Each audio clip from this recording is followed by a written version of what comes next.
Gracias por continuar con nosotros acá en Puntos de Vista, siempre hablando sobre este tema de la migración y las elecciones presidenciales en Estados Unidos este año 2024. Nos encontramos con Lorena Vargas, quien es abogada, profesora universitaria, directora de la empresa Adiestramiento Legal, egresada del Instituto de Inmigración de la Florida, con un diplomado de la Escuela de la OEA en Inclusión, Liderazgo y Derechos Humanos. Además, es certificada en áreas de materia migratoria internacional para hablar un poco sobre este tema. Muchas gracias, Lorena, por estar con nosotros.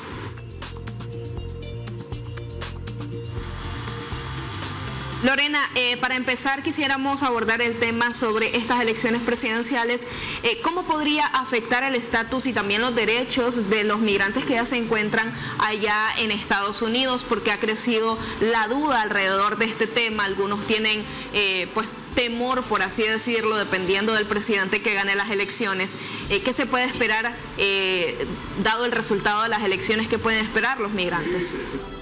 Bueno, de verdad, buenas tardes, gracias por la invitación. Y bueno, es importante que los migrantes puedan entender que el destino político de los Estados Unidos definitivamente va a incidir en la política migratoria, porque no sabemos que quienes vienen al poder, aunque se presume y está casi que comprobado que van a ser los republicanos, el área migratoria va a ser un poquito más estricta, van a colocar filtros mucho más fuertes, que de hecho ya lo estamos viendo en la orden ejecutiva que entró en vigencia desde el día de ayer y que el presidente Biden puso en ejecución, dado que apenas estamos a 5 meses de las elecciones presidenciales y él quiere hacerse ver fuerte ante los estadounidenses en la materia migratoria, para decirles: si estoy conteniendo la migración, vamos a poner esta nueva orden ejecutiva que está limitando mucho la entrada de los migrantes y que podemos explicar cuáles son los puntos a esta orden ejecutiva, pero sí, definitivamente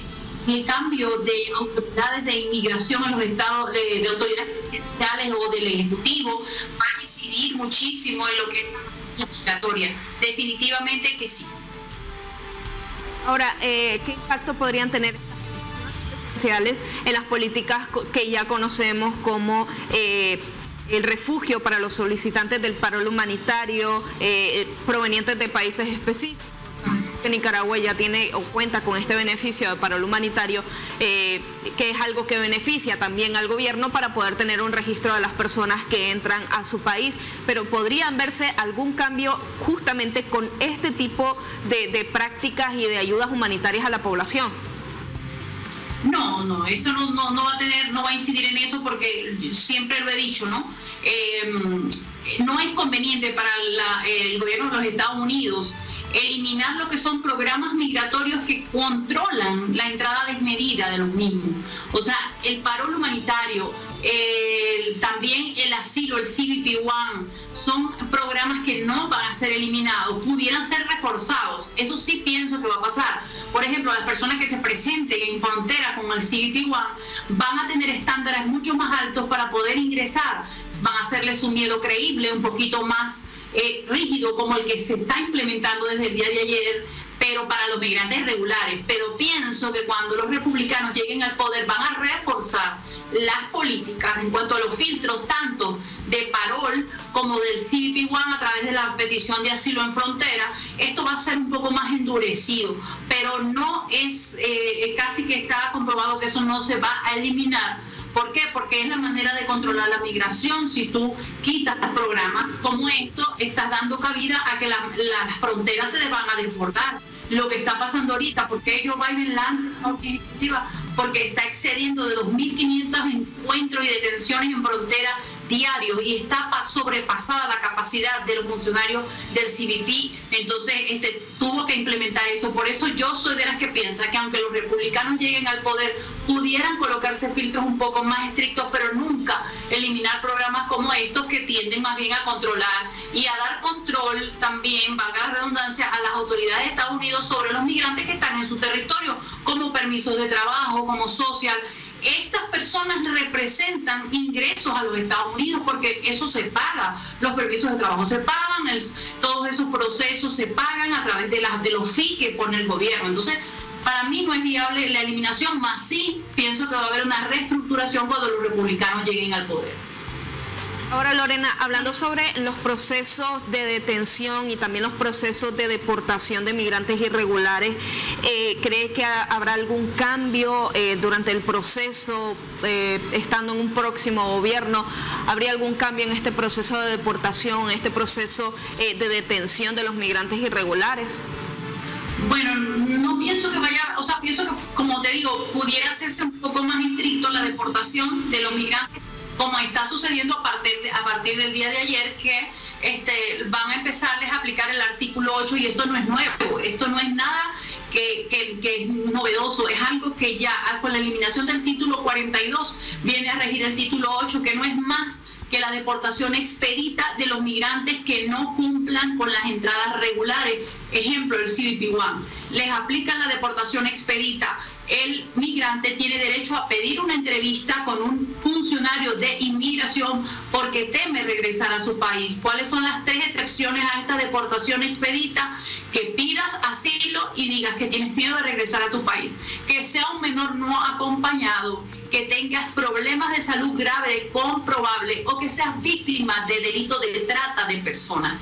En estas circunstancias, entonces el migrante sí va a ser recibido, ¿ok? Pero se le van a hacer algunas entrevistas para corroborar estas condiciones. Pero si llegan los republicanos al poder, pienso que van a ser poco más estrictos en estas medidas. Van a ver, en cuanto ellos tienen unos estándares, hombres solos, solteros, hasta 30 años, ellos no son candidatos a dejarlos entrar. También van a verificar, y creo que eso sí va a venir con los republicanos, es tratar de ubicar los antecedentes criminales. Si hay personas que tienen antecedentes en su país de origen, no van a ser admitidos. Si son personas que trabajan para órganos represores del gobierno, esto es militares, policías, que se presuma que fueron violadores de derechos humanos, tampoco se les va a permitir el ingreso. Todas estas medidas se van a acrecentar y se van a reafirmar con la llegada de los republicanos al poder, porque ¿qué buscan ellos? Tratar de demostrarle a los habitantes de los Estados Unidos que pagan sus impuestos que ellos van a controlar la entrada de migrantes a los Estados Unidos. Entonces pienso que sí va a haber un endurecimiento sí o sí. Ahora, ¿consideras que las elecciones tendrían algún tipo de impacto financiero en los recursos destinados a las agencias de inmigración y también a la seguridad fronteriza? O sea, que va a tener un impacto desde el punto de vista económico, financiero, ¿me preguntas? Así es. ¿Me puedes repetir un poquito porque no escuché bien? Si estas elecciones, tomando en cuenta el presidente que llegue al poder, tendría algún impacto en el financiamiento de los recursos destinados para las agencias de inmigración y también para la seguridad en la frontera, que ya de por sí se está viendo en algunos casos como Texas, pero dependiendo del gobierno, ¿será que pues el financiamiento a esto aumente para poder controlar también el ingreso de los migrantes? Sí, definitivamente que si los republicanos llegaran al poder, imagínate, Greg Abbott, que es el gobernador de Texas, y el gobernador de la Florida, ellos han hecho leyes antimigrantes, han destinado recursos para colocar a los policías y a los militares en la frontera para poder deportar migrantes, y definitivamente pienso que sí va a haber un financiamiento más todavía más afincado a estas políticas para poder contener la migración. Definitivamente que sí, porque van a llegar ellos, los republicanos, al poder, y la consigna de ellos es controlar la migración. O sea, ellos de alguna manera son definidos como antimigrantes.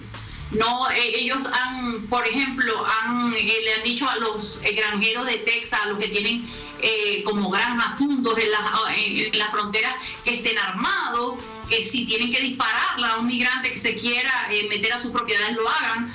Son totalmente políticas violatorias de los derechos humanos que no pueden ser implementadas, y que esa es la labor de nosotros como defensores de derechos humanos, decirle que hay muchas maneras de hacer las cosas, pero que tampoco pueden atentar contra la vida de un migrante, porque migrar no es un delito. Migrar no se puede considerar un migrante un delincuente de por sí, sino que tiene derecho a buscar una mejor vida, porque un migrante sale de su país, no sale por gusto, sale porque necesita otra vida, porque necesita protección, porque en su país no ve garantizados sus derechos.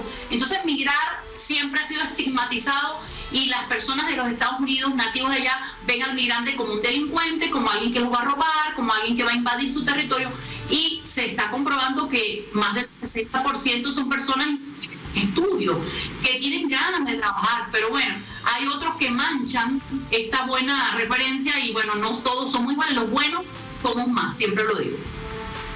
Ahora, Lorena, hablando sobre la reunificación familiar, ¿se prevén cambios en el caso de que haya algún cambio en la administración?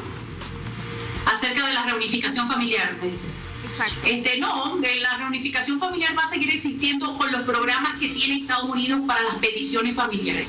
Si la persona cumple con esos estándares para pedir una persona, van a seguir procesándose las peticiones familiares. Recordemos que las peticiones familiares tienen como requisito que ya esta persona sea ciudadano o residente y que pueda pedir a sus familiares inmediatos, y hay otros que no lo son tan inmediatos y que entran en otras categorías. Pero eso ya eso está en las leyes, eso está en las normativas, eso no se va a quitar ni va a desaparecer. Eso va a seguir siendo así. Ok, antes de hacer una pequeña pausa comercial, me gustaría que le brindaras quizás algunas vías para que los migrantes, tanto migrantes nicaragüenses que se encuentran ahí en Estados Unidos como los que están planeando viajar, se encuentren informados sobre este tema, ya que pues estamos viendo mucha especulación alrededor de esto por las dudas que también están teniendo sobre este tema. ¿Cuáles son las fuentes o de qué forma se pueden informar de una mejor manera a los migrantes? Bueno, fíjate, la mejor manera de informarse, Yelki, es estar pendiente de todas las redes, de todas las informaciones. Yo a través de mi espacio en Instagram, @abogadalorenamex, estoy haciendo live casi que tres a la semana para informarnos de todo, subo reels, subo historias, los mantengo actualizados en cuanto al área migratoria, qué es lo que está sucediendo. Como defensora de derechos humanos, mi tarea es mantenerlos informados, que sepan qué tienen que hacer y sobre todo promover la migración segura, ordenada y legal. ¿Cuál es mi recomendación?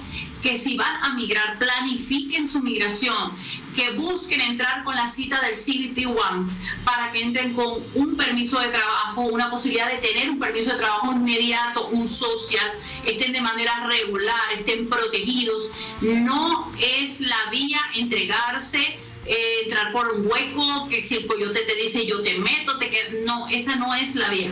Yo pienso que lo que tenemos es que educar a la comunidad migrante de todo el mundo, no solo de los países que nosotros podemos representar, Venezuela, Nicaragua, Cuba, cualquier país que esté ahorita en uno de las estándares más altos de migración, sino que todos debemos conocer que la mejor manera es la educación al migrante.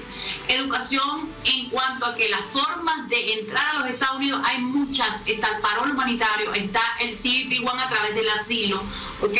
Están muchas maneras, visas, hay visas de trabajo, hay visas de estudio, hay tantas maneras de emigrar a los Estados Unidos, no es solamente arriesgar la vida en frontera. Entonces, edúquense, infórmense, hay muchos canales de gente que lleva información gratuita. Está mi canal, @abogadalorenamex, en Instagram, también mi canal de YouTube, @abogadalorenamex. Ahí pueden conseguir contenido gratuito que ustedes pueden ver para poder educarse.